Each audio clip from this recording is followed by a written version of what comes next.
जय जगन्नाथ। नमस्कार बंधु, मु सूर्यकांत जेना आपण को सूर्यास ओडिया टक यूट्यूब चैनल को स्वागत करुअछि। क्रोध बा राग आम मन मनरे प्रायतः आसे। कहा मनरे बहुत जोर तो कहा मनरे टिके कम। जहाँ मनरे बहुत क्रोध आसे से तो से समय निजर हिताहित ज्ञान भूली जाए। से समय से एपरी किसी काम कर बसे जहाँपाई सारा जीवन अनुशोचन जीवाक पड़े। आमे माने आम आखपाखे एमती केते केते घटना देखू। एसबू देखी कौन के मन में आसे ना किपरि आमे आमर मन को मस्तिष्क को क्रोध को आसवाक न देवा। किंतु जेहेतु आम माने मनीष आम मानकर मानवीय गुण तो रहिबो।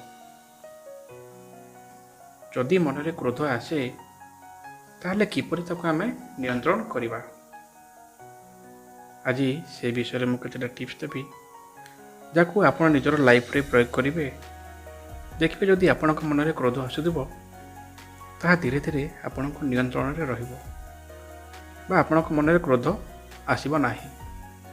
वीडियोटी को शेष पर्यंत देखंतु एवं सब कथा को हृदय सहित बुझाक चेष्टा करंतु।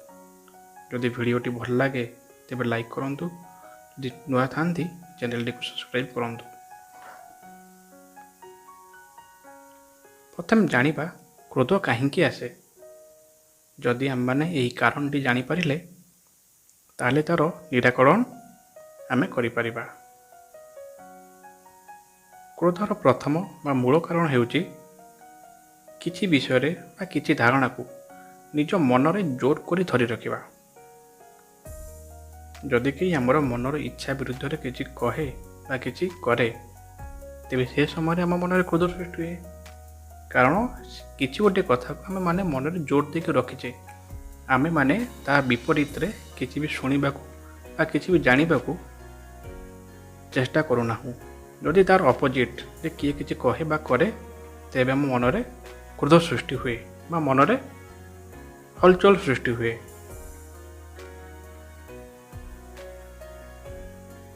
एमिति होई पारे आमर जहाँ दृष्टिभंगी देखिबार नजरिया आमको जदि ताठू कहीं किसी अलग कहीं कुहे बा करे ताले मन प्रतिक्रियाशील होई उठे। ताहले यह को किपरि नियंत्रण करिबा? निजकू बा निजर अनुसूचना को कौनसी गोटे जोर करी न रखिबा। निजकू यथा संभव रिलैक्स रखिबा। निजर मत बा मंतव्य को सब बेले जे ठीक और अन्य जने भूल एपरि मानसिकता मनरे न रखिबा। सबु समय रे निजको पॉजिटिव रखिबा। जदि यही सब कथार अभ्यास आमे धीरे धीरे करिबा देखिबे मनरे नकारात्मक भावना बा राग क्रोध धीरे धीरे आसीबा कम हो जिवो। जदि ये सब परे भी मनरे क्रोध आसुथाए ताहाको किपरि नियंत्रण करिबा? क्रोध आसीबा बड़ कथा नुहे, ताको नियंत्रण करिबा सबुठु गुरुत्वपूर्ण। कारण एही समय आमे माने निज नियंत्रण हराऊ, जहा फल ठीक भूलर विचार करिवार ज्ञान हराई बसु, जहा द्वारा किछि अघटन बा भूल आम द्वारा हो जाए। आज विशेषतः तीनटा विषय पर आमे आज आलोचना करिबा। जे समय मनरे क्रोध आसे से समय जदि आमे माने एही विषय पर टिके ध्यान देबा ताहले किछि गोटे अघटन बा किछि गोटे अप्रतिकर परिस्थिति रु निजको रक्षा करि परिबा। कारण नंबर 1, क्रोध आसीबा समय नीरव रहिबा बा किछि रिएक्शन न देबा। हाँ, यह तुरंत प्रयोग करे टिके सहज लगे न पारे, किंतु धीरे धीरे अभ्यास करने द्वारा यह हमर बहुत समस्यार समाधान हो जाए। क्रोध आसीबा समय आम मस्तिष्क रे दुई प्रकार रिएक्शन घटे। प्रथम हेउची क्विक रिएक्शन, जहाँ तुरंत प्रतिक्रियाशील हो उठे। ସେ ସମୟରେ ଆମମାନେ କିଛି ବି କରିପାରୁ ବା କେବେ କେବେ ମାରପିଟ ବି ହୋଇଯାଇପାରେ। ଏସବୁ ଆମ ତୁରନ୍ତ ମନ ବା କ୍ୱିକ୍ ରିଆକ୍ସନ୍ ଦ୍ୱାରା ଘଟେ। ଏହାର ଠିକ୍ 10-15 ମିନିଟ୍ ପରେ ମସ୍ତିଷ୍କରେ ଅନ୍ୟ ଏକ ପ୍ରକାର ରିଆକ୍ସନ୍ ଘଟେ। ସେ ସମୟରେ ଆମେ ଚିନ୍ତା କରୁ କ'ଣ ଘଟିଲା ବା ଯାହା ଘଟିଲା ତାହା କେତେ ଠିକ୍ ଓ କେତେ ଭୁଲ। ଆମେ ସେ ପରିସ୍ଥିତିକୁ ଆଡ଼େଇ ଦେଇ ପାରିଥାନ୍ତେ କି ନାହିଁ। ଆମେ ଏ ପ୍ରକାର ପରିସ୍ଥିତିକୁ ଆଡ଼େଇ ଦେଇପାରିବା ଯଦି ଆମର ରିଆକ୍ସନ୍ ଟାଇମ୍କୁ କିଛି ସମୟ ପାଇଁ ଡିଲେ ବା ଆଭଏଡ଼୍ କରିପାରିବା। ତାହେଲେ ଆମେମାନେ ରାଗକୁ ନିୟନ୍ତ୍ରଣରେ ରଖିପାରିବା। ବା ଯେଉଁ ସମୟରେ ଆମମାନଙ୍କ ମନରେ ଏଇଭଳି କିଛି ଧାରଣା ସୃଷ୍ଟି ହୁଏ ବା ମନ ଯେତେବେଳେ ପ୍ରତିକ୍ରିୟାଶୀଳ ହୋଇ ଉଠେ, ସେ ସମୟରେ ଚେଷ୍ଟା କରିବା ସେ ସ୍ଥାନରୁ କିଛି ସମୟ ପାଇଁ ଦୂରେଇ ଯିବା ପାଇଁ, ଯାହାଦ୍ୱାରା ଆମମାନେ କୌଣସି ଏକ ପ୍ରକାର ଅପ୍ରୀତିକର ପରିସ୍ଥିତିକୁ ଦୂରେଇ ଦେଇପାରିବା। ଏହା ହେଉଛି ପଏଣ୍ଟ ନମ୍ବର 1। ଦ୍ୱିତୀୟ ପଏଣ୍ଟ କ'ଣ ହେଉଛି, କାହାଠାରୁ କିଛି ମତ ଓ ମନ୍ତବ୍ୟ ଶୁଣି ସେ ବିଷୟରେ ସତ୍ୟାସତ ନ ଜାଣି ଆମମାନେ ମଧ୍ୟ ରିଆକ୍ଟିଭ ହୋଇଯାଉ। ଏହାଦ୍ୱାରା ଆମ ମନର ଶାନ୍ତି ଭଙ୍ଗ ହୋଇଥାଏ, ଯାହାଦ୍ୱାରା ମନରେ କ୍ରୋଧ ବା ଚିଡ଼ଚିଡ଼ାପଣ ଆସିଥାଏ। ଯଦି ଏପରି କିଛି ନେଗେଟିଭ ମନ୍ତବ୍ୟ ନିଜ ବିଷୟରେ ଶୁଣିଲା ପରେ ଆମମାନେ ତୁରନ୍ତ ରିଆକ୍ଟିଭ ନ ହୋଇ ଥଣ୍ଡା ମନରେ ଆରାମସେ ସେ ବିଷୟରେ ଆମେ କଥା ହେଇପାରିବା ବା ପଚାରିପାରିବା। କିନ୍ତୁ ସେ ସମୟରେ ଧ୍ୟାନ ଦେବାକୁ ପଡ଼ିବ ଆମମାନେ ପୋଲାଇଟଲି ନର୍ମାଲ ୱେରେ କଥା ହେଇପାରିବା, ଯାହାଦ୍ୱାରା କ'ଣ କି ନା ଆମମାନଙ୍କର କହିବାର ୱାର୍ଡ଼ିଙ୍ଗସ୍ ଯେମିତି ଅନ୍ୟକୁ ହଟ୍ ନ କରେ। ଏସବୁ କରିବା ଦ୍ୱାରା କ'ଣ ହୁଏ, ଏସବୁର ଅଭ୍ୟାସ କଲେ ଆମମାନଙ୍କର ସମ୍ପର୍କ ଆହୁରି ମଜବୁତ ହୋଇଥାଏ ଏବଂ ଆମେ ଠିକ୍ ଏବଂ ଭୁଲର ପରିଭାଷାଟା କ'ଣ ତାହା ବି ଜାଣିପାରୁ। ଏହା ହେଲା କାରଣ ନମ୍ବର 2। ତାହେଲେ କାରଣ ନମ୍ବର 3,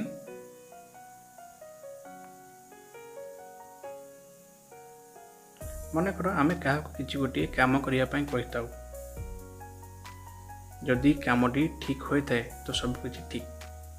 ଯଦି କାମଟି ନ ହୋଇଥାଏ ତାହେଲେ ଆମମାନେ ପ୍ରତିକ୍ରିୟାଶୀଳ ହୋଇ ଉଠୁ ବା ମନରେ କ୍ରୋଧ ସୃଷ୍ଟି ହୁଏ।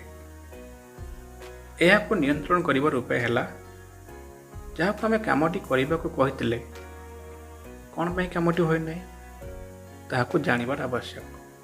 ଖାଲି ଜାଣିଲେ ହେବ ନାହିଁ, ସେ ଲୋକର ପୋଜିସନକୁ ଯାଇ ତା'ର ଭ୍ୟୁ ପଏଣ୍ଟକୁ ଉପଲବ୍ଧି କରିପାରିଲେ ପ୍ରକୃତ କାରଣ ଆମେ ଜାଣିପାରିବା।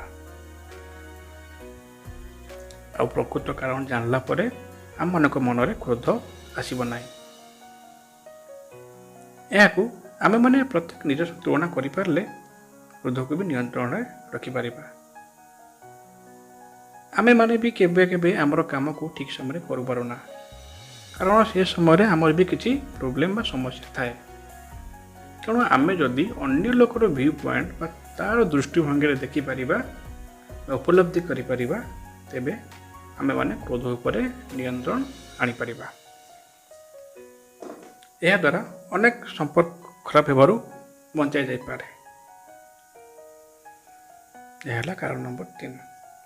କ୍ରୋଧ ଦ୍ୱାରା ଜାଣି ରଖିବା ଉଚିତ, କ୍ରୋଧ ଦ୍ୱାରା କିଛି ବି ସମାଧାନ ହୁଏ ନାହିଁ।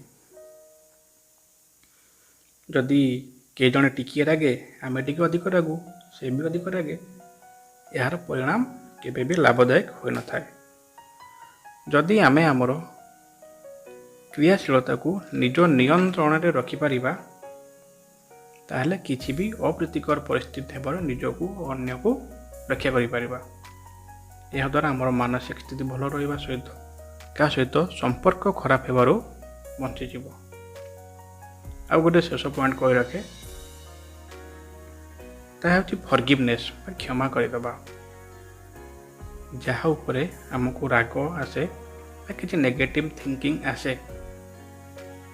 ତେବେ ତାକୁ ମନରୁ ହଟାଇଦେବା ବା କ୍ଷମା କରିଦେବା ଉଚିତ। ଏହା ଟିକେ ସହଜ ନୁହେଁ କିନ୍ତୁ ଅସମ୍ଭବ ବି ନୁହେଁ। ଏଇ ଟିକିଏ ଚେଷ୍ଟା କରିବା ଦ୍ୱାରା ଆମେମାନେ ମେଣ୍ଟାଲି ପିସ୍ ପାଇପାରିବା, ଯେଉଁଟାକି ଆମମାନଙ୍କୁ ନିଜକୁ ଖୁସି ରହିବା ପାଇଁ ନିହାତି ଦରକାର। ତେଣୁ ଏହିସବୁ ବିଷୟକୁ ଯଦି ଆମେ ଆମ ଜୀବନର ଚର୍ଚ୍ଚାରେ ସାମିଲ କରିପାରିବା, ତାହେଲେ ପ୍ରଥମ ଦିନରେ ହିଁ ଆମକୁ ଏହାର ଫରକ ଅନୁଭୂତ ହେବ। ରାଗ ବା ନେଗେଟିଭ୍ ମନରୁ ଦୂରେଇ ହୋଇପାରିଲେ ଆମେ ଖୁସିରେ ନିଜ ଜୀବନକୁ ଜିଇପାରିବା। ଜୟ ଜଗନ୍ନାଥ।